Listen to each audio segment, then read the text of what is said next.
I am the chef and owner of Bayou Bakery. We, as of Monday, close our dining room officially after Sunday service, and we're doing grab and go only. I kind of woke up one morning freaked out about my current staff and their families and their children. Started talking to my wife about it, and then we naturally reached out to a nonprofit, Real Food for Kids, that we already do a lot of work with. When the coronavirus hit and schools were closing, we were very concerned about what kids were going to eat, and a lot of people are doing an awful lot of great work. The schools are doing an awesome job of getting food to kids, but there's a huge need out there and there's lots of gaps. We launched yesterday, offering a free meal every day during the weekday, Monday through Friday, to attempt to kind of just ease the gap of not having the schools open. Okay. So today we've probably put out about 50 meals. Yesterday we were probably in the upper, 75 range. Okay, I'll put it there. You can grab it. Don't forget your food, okay? It feels good to be doing something that you think is productive at a time when you're not sure what to think anymore. Our business is South Block. We're a local juice company. Right at this moment, a lot of kids rely on their food that they're getting from their schools, and they're not able to get that. So we're trying to do what we can to work with other organizations in the area who are trying to distribute that food. We're doing what we can to distribute the food to people. Us in particular, we're focused on fruits and vegetables, making sure people are getting healthy, nutritious foods, and we just want to keep people fed and healthy. Another thing we started doing just today, we launched Employee Relief Fund. We have almost 200 people who are employed through South Block for 10 of our locations throughout Northern Virginia and DC. And all of our gift card sales through South Block, 100% of those purchases through the end of this month are going to go to our Employee Relief Fund, and that's to help keep our employees paid and give them hours, making sure that they can pay their bills and that they have food. And then on the other front, we're trying to support the community that has supported us over all of these years as well. Bye, y'all.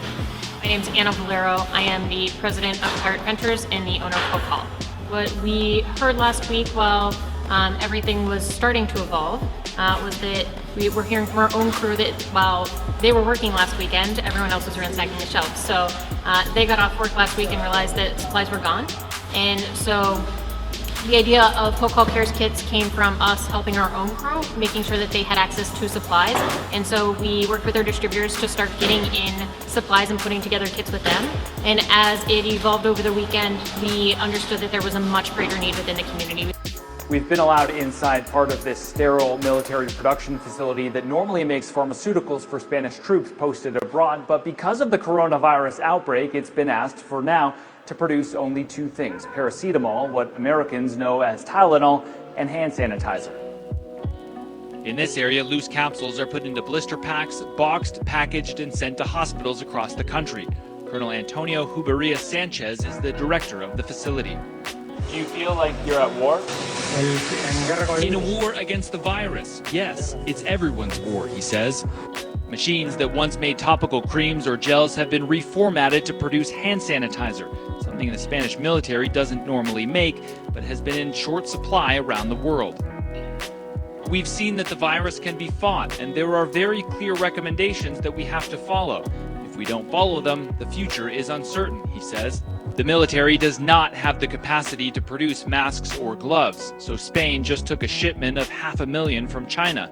It's also told companies with the ability to produce them that they must inform the government, and companies that have masks in stock must turn them over to hospitals.